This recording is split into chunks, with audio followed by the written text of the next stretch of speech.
بسم اللہ الرحمن الرحیم۔ السلام علیکم۔ آج پنجاب میں تمام ڈسٹرکٹ تحصیل بارز کے الیکشن ہو رہے ہیں۔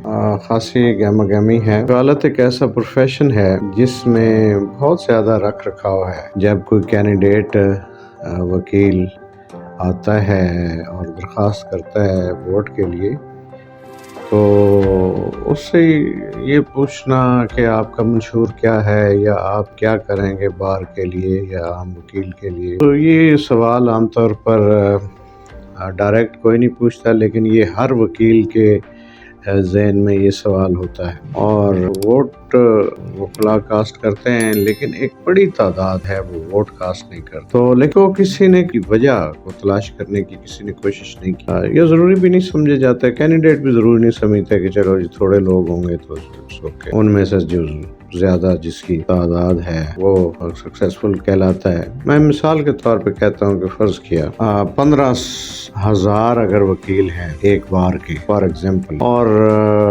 ٹوٹل اگر ووٹ کاسٹ ہوتے ہیں 5,000 کاسٹ ہوتے ہیں، تو اس میں سے اگر جو اکثریت ووٹ حاصل کرنے والے ہیں وہ اگر زیادہ ووٹ حاصل کر کے تو جیت جاتے ہیں، تو میں سمجھتا ہوں کہ یہ نمائندگی کوئی نہیں ہے بار کی، یعنی بار کے جو ووٹر ہیں وہ تو ہیں 15,000 اور 5,000 جو ہیں انہوں نے حق رائے حق دہی کو استعمال کیا، ووٹ کے حق کو استعمال کیا، اور ان میں سے جو ہے وہ فرض کیا 2,000 ایک کو پڑ گئے ہیں اور 3,000 دوسرے کو پڑ گئے ہیں ووٹ، تو 3,000 ووٹس کی بنیاد پر ایک کینڈیڈیٹ جو ہے وہ کامیاب تو ہو گیا، اس کو 15,000 کا نمائندہ تو نہیں کہا جا سکتا۔ جو ریزن ہے کہ وہ 15,000 کے 15,000 ووٹ کیوں نہیں کاسٹ کرتا ہے، وہ بڑی سمپل یہ ہے کہ وہ عدم میں دلچسپی ہے انہیں اس سسٹم کے اوپر۔ ڈیٹس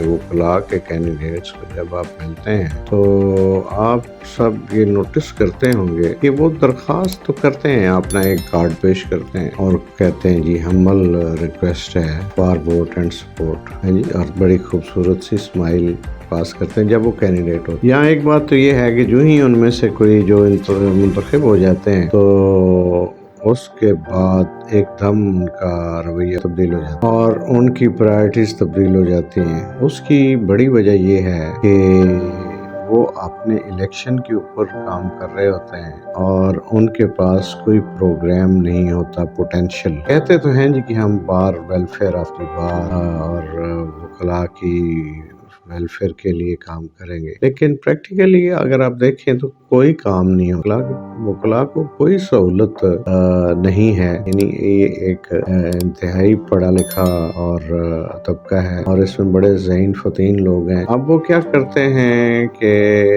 نوجوان وکلا جو ہیں عام طور پہ جو سینئر وکلا ہیں وہ عام طور پر کم ہی لائنوں وغیرہ میں لگتے ہیں کہ وہ گھنٹوں لائن میں لگیں ووٹ ڈالنے کے لیے، تو ووٹ کاسٹ کرتے ہیں عام طور پر ینگسٹرز۔ تو ینگسٹرز کو اب کیا کیا جاتا ہے کہ کچھ لولی پاپ وغیرہ دے کے، فالس ہوپس وغیرہ دے کے ہم نوجوان وکلا کے لیے کریں۔ ویسے تو اگر وکلا شامل ہیں نا تو اس میں نوجوان وکلا جو ہے those are part of the system، وہ وکلا سے باہر نہیں ہیں، تو اس میں کوئی ڈسکریمنیشن کرنے کی ویسے ضرورت کوئی نہیں ہے۔ نئے آنے والے کے لیے البتہ یہ ہے کہ اگر آپ یہ مہربانی کریں، یعنی وہ جو سینئرز ہیں ان کو بطور ادارہ بحال کریں، اس کی بحالی کی ضرورت ہے۔ یعنی وکلا کا جو کردار ہے وہ مثالی ہوا کرتا تھا، وکلا کا اخلاق مثالی ہوا کرتا تھا، وکلا کی شہرت بڑی مثالی ہوتی تھی، انگلیاں نہیں اٹھتی تھی، لوگ جو ہے وکیل اگر آتا تھا تو جگہ چھوڑتے تھے۔ تو اس کا جو ہے نا نہ صرف وکلا کمیونٹی کے اوپر پازیٹیو اثر ہوگا اگر یہ وکلا صاحبان جو سینئر ہیں وہ بطور ادارہ اس کی بحالی ہو سکے تاکہ وہ تربیت کا جو سلسلہ ہے وہ کام جاری رہ سکے۔ اگرچہ ایک جو نیا سلسلہ شروع ہوا ہے یہ بھی بڑا خوش آئند ہے کہ یہ جو لیکچرز کا اہتمام کیا جاتا ہے وکلا کی ٹریننگ کے سلسلے میں، وہ لیکچرز جو ہیں وہ چونکہ موجود ہیں یوٹیوب یا انٹرنیٹ کے اوپر، تو ان سے وہ استفادہ کر سکتے ہیں۔ تو یہ تو ہوگی پروفیشن کے حوالے سے بات، لیکن چونکہ وکلاء جو ہے وہ ہیومن بینگ ہیں، ان کی بھی ضروریات ہیں، جن میں سے بڑی اہم اور امپورٹنٹ ان کی فائنانشیل جو ہے وہ ضروریات، تو اس کا کوئی میکنزم نہیں ہے. یعنی وکیل صاحبان جو ہے، جو کوڈ آف کنڈکٹ ہے اس کے مطابق نہ تو وہ اپنے پروفیشن کی تشہیر کر سکتے ہیں، نہ وہ کوئی کاروبار کر سکتے ہیں، وہ صرف وکالت پہ ہی وہ ڈیپینڈنٹ ہیں. لیکن ایسا کوئی میکنزم نہیں ہے جس سے ان کی جو لائیولیہڈ ہے یا ان کا جو گزر بسر ہے اس کا کوئی اہتمام کا کوئی ایسا سسٹم ہو، کوئی میکنزم ہو کہ وہ چل سکے، وہ سروائیو کر. اس سلسلے میں کوئی میکنزم بننا چاہیے، پھر ہی آپ حقیقی نمائندے ہیں وکلاء. اور اگر یہ نہیں ہوتا تو پھر تو آپ ایک خاص سیگمنٹ کے آپ وکلاء میں سے ایک جو پریویلیجڈ کلاس ہے، آپ پھر صرف ان کے نمائندے ہوئے. دوسرے ضرورت کو ریئلائز کرنا چاہیے کہ جو ہاؤسنگ سوسائٹیز ہیں تو ہر جگہ پہ یہ جو ہے وکلاء کی ہاؤسنگ سوسائٹیز ملنی چاہیے، اور ان کو پرائرٹی بیس کے اوپر سبسڈائز ریٹ کے اوپر ان کو نہ صرف پلاٹ دیے جانے چاہیے. اسی طرح جس طرح مطلب گورنمنٹ جو ہے اپنے پالیٹیشنز کو دیتی ہے یا اپنے دوسرے سیگمنٹ جو ہیں دوسری سوسائٹی کو جو ان کو ملتے ہیں، یہ آلریڈی ملے ہوئے ہیں. سیاستدانوں کو ملتے ہیں، ججز کو ملتے ہیں، پاک افواج کے افسران کو ملتے ہیں، دوسرے جو ہے بیوروکریٹس ہیں ان کو ملتے ہیں، تو وکلاء کو کیوں نہیں ملتے؟ وہ بھی تو اسی طرح کر کے ہائیلی کوالیفائڈ ہیں اور ایک بڑی پریسٹیجیس سیگمنٹ ہے سوسائٹی کا، تو ان کو کیوں نہیں ملتا؟ صحافیوں کی کالونیاں اگر ہیں تو وکلاء کی کالونیاں کیوں نہیں؟ اس کے اوپر کوئی خاص کام ابھی تک نہیں ہوا، اس کے اوپر ہونا چاہیے. پھر وکلاء کے بچوں کی تعلیم کے لیے بندوبست ہونا چاہیے. ایجوکیشن جو بچوں کی ہے وکلاء کی، وہ سبسڈائز ریٹ پر ہونی چاہیے، پرائرٹی پہ، کوٹا پہ ان کو ایڈمیشن جو ہے وہ دیے جانے چاہیے اور ایڈمیشن ملنے چاہیے.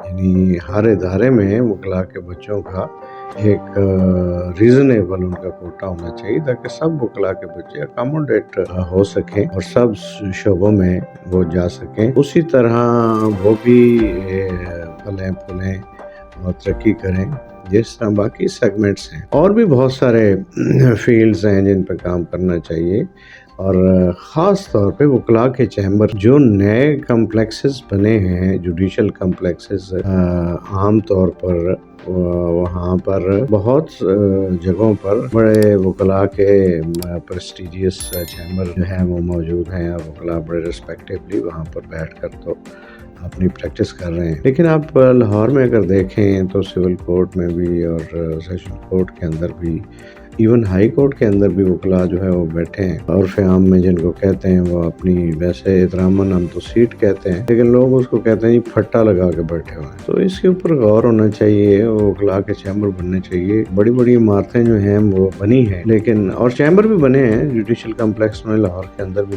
چیمبر بنے ہیں، لیکن ناکافی تھے اور ان کی تقسیم جو ہے وہ انتہائی مضحکہ خیز طریقے سے کی گئی، جس کے اوپر بڑے کوسچن مارکس ریز ہوئے اور چھینا جھپٹی والا سلسلہ تھا. یہ طریقہ ٹھیک نہیں ہے.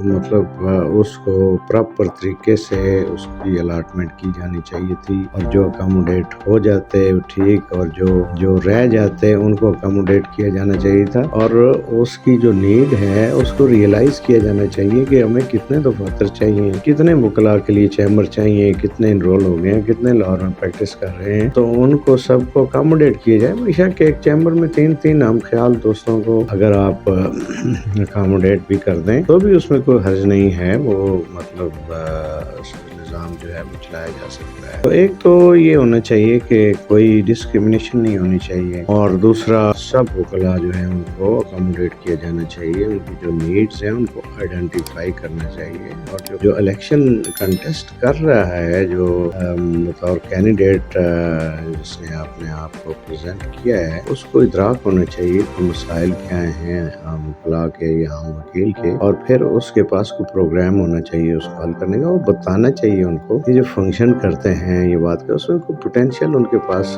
پروگرام عام طور پر دیکھا گیا کہ نہیں ہوتا، صرف جو ویگ سلوگنس نعرے اور باتیں ہوتی ہیں جو قابل عمل ہوتی ہی نہیں ہے۔ یہ چیزیں ہیں جن کو ایڈریس کرنے کی ضرورت ہے اور ایسے لوگوں کو سامنے آنا چاہیے، نمائندگی کرنی چاہیے جن میں جو سمجھے کہ وہ ان کے پاس پوٹینشیل ہے وہ ان ایشو کو ایڈریس کر سکتے ہیں۔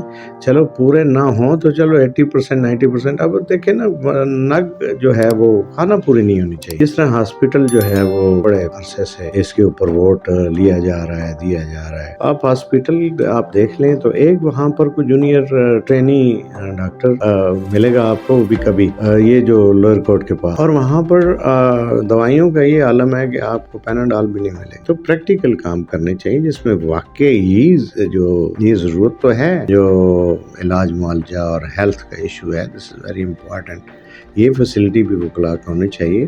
دوسرا یہ کنٹریکٹ جو کیے جاتے ہیں عام طور پہ، مطلب کئی دفعہ میں نے یہ سنا جی کہ چغتائی لیب کے ساتھ پنجاب بار کا ہو گیا جی کنٹریکٹ ہو گیا اور 40% ڈسکاؤنٹ ہوگا وکلاء کو، یہ 25% ہوگا۔ یہ صرف نعرہ ہوتا ہے، پریکٹیکلی یہ کبھی بھی ایگزیکیوٹ نہیں ہوتا۔ میں نے پریکٹیکلی خود بھی کئی بار ایکسپیرینس کیا، جا کے ان سے پوچھا تو وہ بتاتے ہیں نہیں وہ 10% ڈسکاؤنٹ ہے جی، اس کے لیے آپ کوئی ڈیبٹ کارڈ یا کریڈٹ کارڈ اگر آپ کے پاس ہے تو بھی اس کے اوپر 10% آپ کو ڈسکاؤنٹ مل جائے گا، اگر آپ کو وکالت کا کارڈ ہے تو بھی 10% ملے گا۔ آپ کو ایز سچ کو ایگزمپشن یا آپ کو پرائرٹی یا آپ کو کنسیشن وہ کوئی نہیں ہوتی۔ آپ ایگریمنٹ جتنے بھی کرتے ہیں وہ دکھاوے کے لیے ہیں یا وہ مشورت کے لیے آپ اپنے اس کریڈٹ میں آپ بے شک لے لیں، پریکٹیکلی وہ کوئی۔ آپ کا بہت شکریہ۔